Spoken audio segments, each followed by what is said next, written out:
Hello everyone and welcome back to a brand new video where today we return with the final weekend of our F2 22 tailboard chair career mode. Yes, finally, this series has brought us to Abu Dhabi, of course, where so many Formula 1 seasons have finished before and has also become the home of Formula 2 finales as well. Of course, if you missed out on last week's video from the Italian GP weekend, I would highly recommend going back and checking out. Of course, there will be spoilers in just a moment. But just quickly though, before we jump into that, I want to say a massive thank you to all of you for the continued support as we head into 2023. You know, at the time of recording this, you know, we're still doing very well at the moment. So yeah, I cannot thank you guys enough. But yeah, that is your warning then for spoilers before we dive into this video today.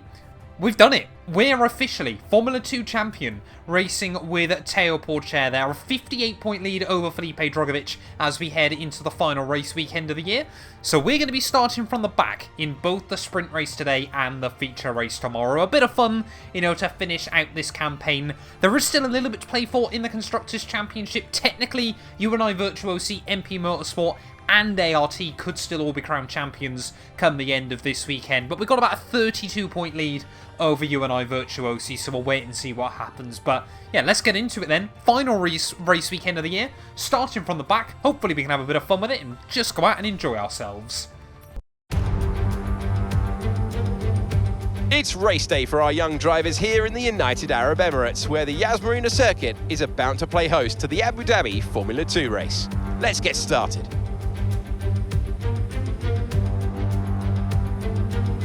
To the Yas Marina circuit offers 16 corners and a lap distance of around 3.2 miles. There are a few opportunities to pass with long straights and DRS zones in two places, turns 5 and 7.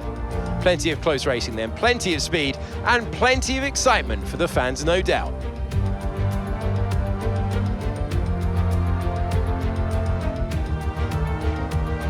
I'm sitting here quite emotional next to my friend Davide Valsecchi. Here we are at the end of the F2 calendar and the atmosphere is electric. I have no doubt the drivers will be giving it everything they have out there today. I can't wait to get underway. Hey Alex, you are absolutely right. It's a very special place. This is a track like no other, an event like no other, a jewel in the crown of Formula 2. It's perfect. I think we are in for a fantastic racing event here. Right, well here we are then, championship finale in Abu Dhabi, and we've got 21 other F2 drivers in front of us for the final race of, well, the penultimate race, technically, of the season here. But yeah, really looking forward to this one. Like I said, we can just go out and enjoy ourselves. We've got 11 laps ahead of us today, 16 in the feature race tomorrow, and yeah, it should just be a bit of a laugh then to finish out the campaign, as long as we do enough to make sure that we wrap up the Constructors' Championship, which could be decided in this race. We need to outscore Virtuosi by 10 points, if my maths hasn't failed me, to make sure then... no, it'd have to be 12 points, wouldn't it? And I've got the clutch glitch. Wouldn't be Formula 2 without that now, would it? Around in the final corner then, about to line up on the grid here in Abu Dhabi. We've got Roy Nassani and Ralph Boschung. You didn't want to do that, Ralph. I've never seen that. I'm well aware it is quite a common glitch, actually, on F1 22. I'm too scared to hit him.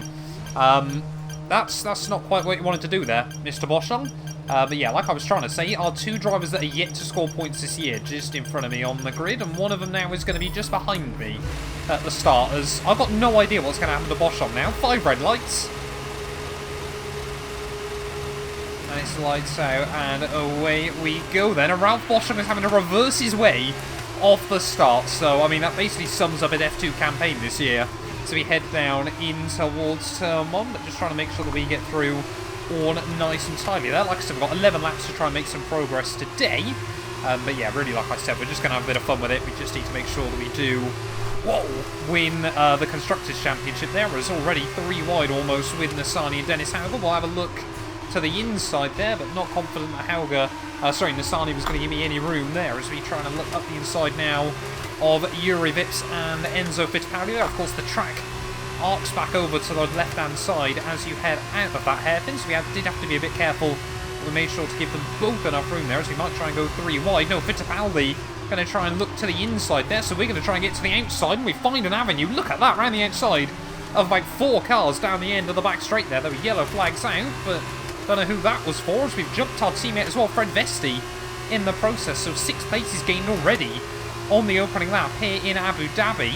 We're going to try and make a bit more progress then. Of course, we can afford to take fairly big risks this weekend. As you can see there, that is not quite a risk I wanted to take. I honestly didn't know there was curbing out there, as we will hang on around the outside of our teammate. But as we head then down in through Sector 3, Marcus Armstrong on the pole, if I'm not mistaken, for this sprint race. Is he finally going to be able to get another win on the board there? As Drogovic, of course, our big title rival, worked so much of this campaign under pressure from Jem Bollock-Bassi. It looks like Jem's made the move work around the final couple of corners. So, whoa, no!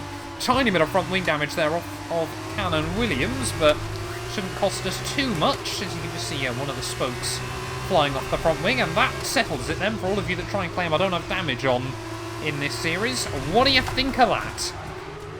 Not quite what we wanted to do down at turn 1 though. Might have got a bit overconfident on the outside curving.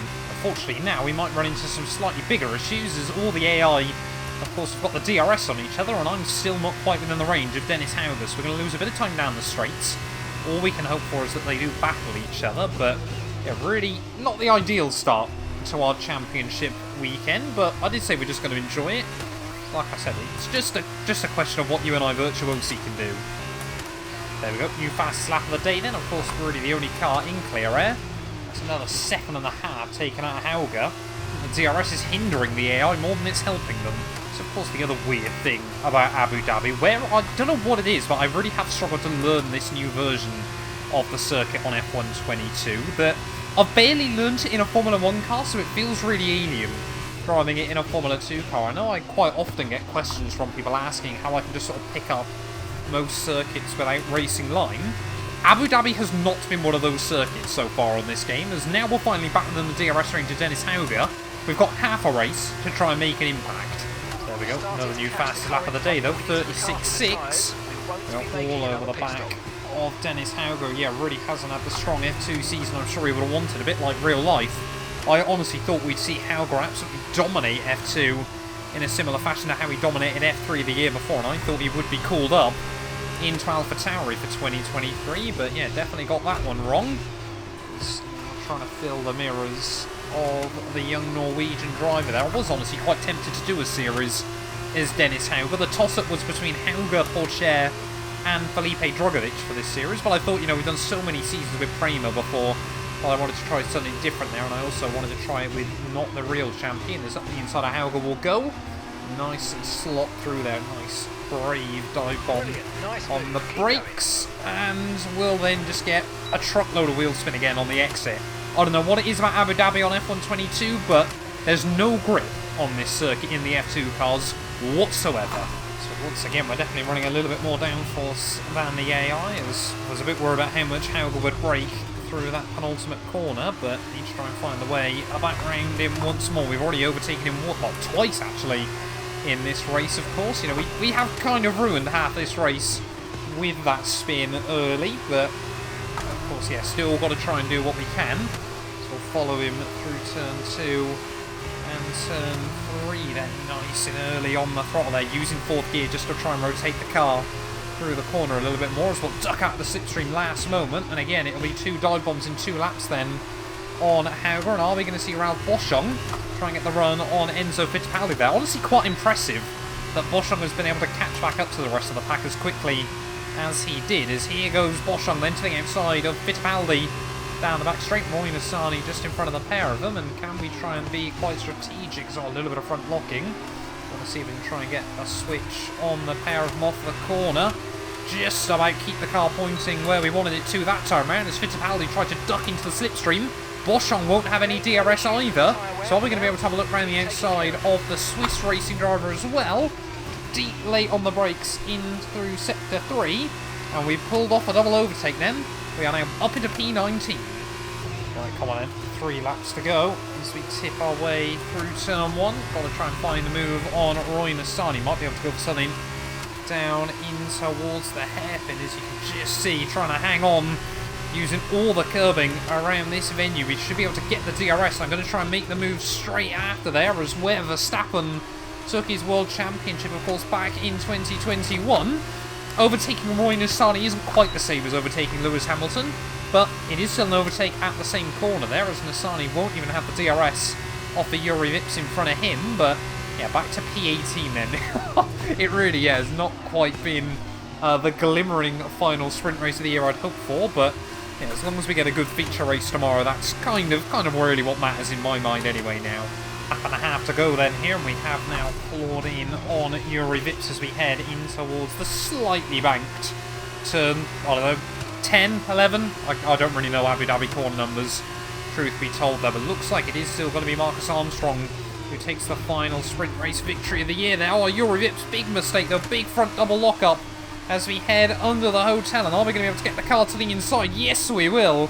A cheeky little move then on Yuri Vips there, run slightly wide on the exit, but just have to make sure that there was no contact between myself and the Estonian, and now they're going to be back to pretty much where we were at the end of lap 1, trying to close in on Fred Vesti and Ollie Caldwell into the final lap of this sprint race there. We actually went purple through sector 2, but I don't think we're going to be able to go any quicker than the time I'd already set. I'm looking on the minimap, those UNI Virtuosos are actually doing pretty well at the moment, running up in about 4th and 5th place. There won't be big points today, but it could mean big points tomorrow for them, so we might still need to pull something out of our sleeve in the feature race there as we try and head through the hairpin and get the car tipped to the apex again. You can just see how little traction this ART car was able to find through the lower speed zones, but yeah, I mean, it's like I said, there was no real pressure going into the race today, so we just wanted to go out there and enjoy ourselves. But it's quite clear that, well, if I don't spin, we have actually got some very good pace. It's a brilliant little move by Fred Vesti, but once more,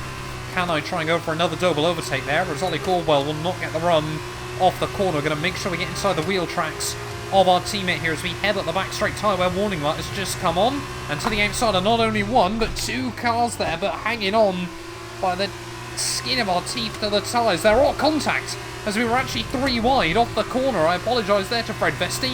I thought he was the only one on my inside as we head down in towards the final few corners of the sprint race. Here we have done a cheeky little double overtake there on the last lap, but rounding through the final couple of corners, it looks like it is going to be Marcus Armstrong that takes the win ahead of Logan Sargent, if I'm not mistaken, and must be Richard Verschoor. But through the final couple of corners, it's last to P15 in the sprint race. We can definitely do more than that tomorrow. Alright, race over. Take care of the car on the way in.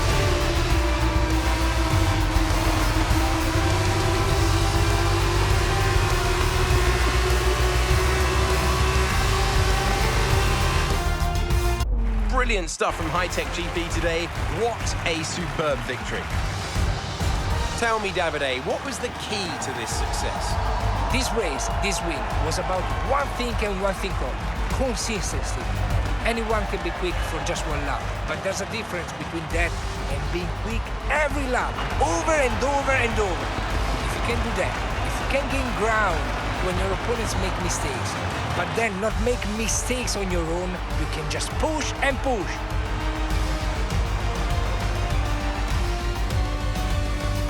And as they make their way down to the podium, there's no denying the strength of the High-Tech GP team. It was an incredible performance today, and they fully deserve to stand on the top step.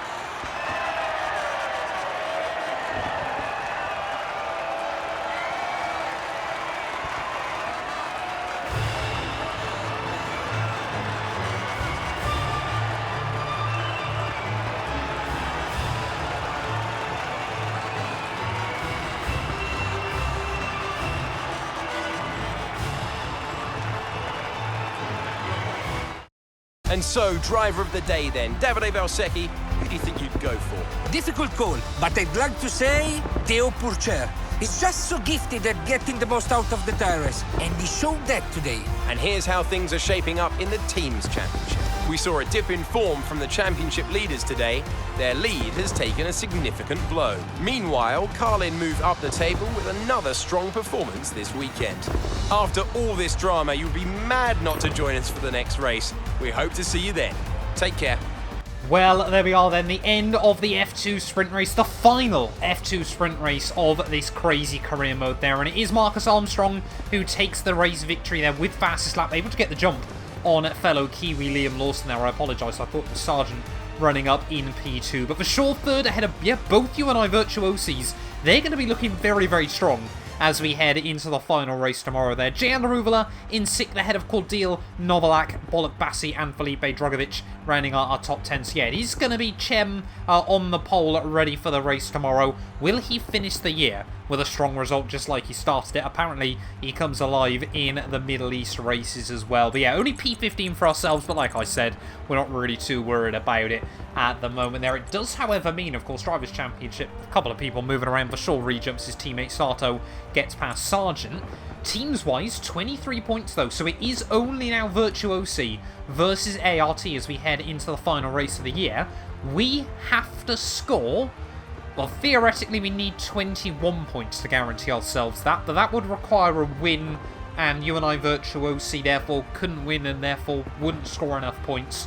I think we need about 15 points there or thereabouts. I don't really know. It's going to get very, very complicated heading into the final race of the year. We're just going to try and drive fast tomorrow and see where we end up. But thank you all so much for watching this video. If you have enjoyed, please do make sure you leave a like. Get yourself subscribed as well. And we will be back tomorrow then for the finale of our F2 career mode. We'll be back here in Abu Dhabi. You guys do not want to miss it.